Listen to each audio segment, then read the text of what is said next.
Hey guys, this is Austin, and this is something that you never want to see. So you've probably heard of ransomware. It is absolutely everywhere right now, and one of the biggest attacks was actually on a hospital system in the UK, where hundreds of computers were not only made basically useless, but more importantly, there were tons of documents on patients' information, test results, and they're all essentially lost. This is not an isolated incident. It is happening worldwide, and not only is it affecting normal people's computers, but it's also attacking things like banks and gas stations, pretty much anything that it can get its hands on. But what is ransomware? So this actually isn't a new thing. Viruses, of course, have been around for pretty much as long as computers have been, but ransomware is a slightly different take on it. Generally, malware isn't this malicious. So sure, if you get a virus, you might have pop-ups or your computer might be a part of a botnet, but what ransomware does is it literally holds your files ransom until you pay. And even if you pay, there's no guarantee that you'll actually get any of your information back. Once infected, the ransomware will start looking through all of your files. So we'll find things like pictures,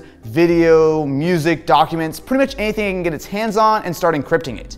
Now once these files are encrypted, and it doesn't take long, they're basically totally useless to you unless you have the key, which they just so happen to have and will offer to unlock for you for a very reasonable fee. Generally speaking, once you have actually had your files encrypted, there's really nothing you can do about it. Ransomware like this has been around for a few years now, but what's different is that there's a new, much more dangerous version of it around. Wannacry. Originally, this was an exploit found by the NSA called Eternal Blue, where they presumably used it for super secret spy stuff.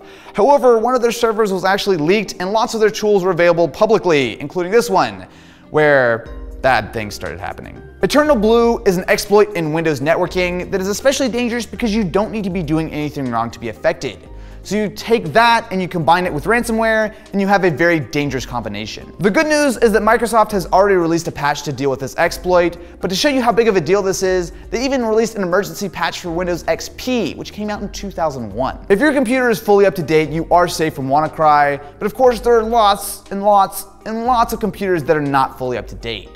So some countries have huge percentages of PCs that are running pirated Windows that might not be getting updates. There are plenty of companies that can't just immediately update 300,000 PCs with a new patch. And of course, some people just don't get around to updating their computer very often. To demonstrate what happens if you are infected, however, we're going to purposely put Wannacry on this computer. Now, the main thing I want to see is, first of all, can you do anything about it? Spoiler alert, no. But also, I just want to see what the process is if you actually are infected. So I have a few files on this computer right now. So for example, I have a WordPad document, I have an image, but keep in mind, Wannacry will go after pretty much anything that is on your PC. So you can imagine if this is my personal computer with all of my documents, all my everything, it will pretty much attack whatever it can get its hands on.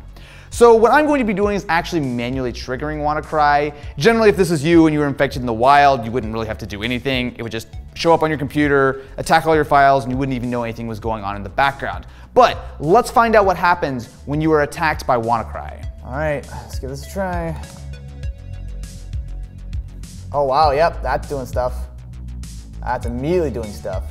So you can see Task Manager eating up CPU, stuff is all over the desktop. I see the original files, but I also see the encrypted versions. Interesting. So if this happens to you, you immediately turn your computer off. But you can see it's writing a ton of stuff to the disk right now, eating up a fair bit of CPU, and of course your desktop is just littered with all the crap. Oh, it did it. All right, what does this say? If you need your files, you have to run the decrypt software. Run and follow the instructions. Do we want to do it? Well, yes, we do. Let's see what happens.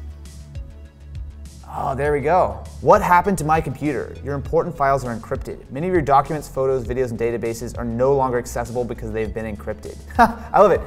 Can I recover my files? Sure, we guarantee that you recover all your files safely and easily, but you do not have enough time. So if I send them $300 worth of Bitcoin, it will call back to home and say, hey, you did it. We'll decrypt all your files and it's all totally fine.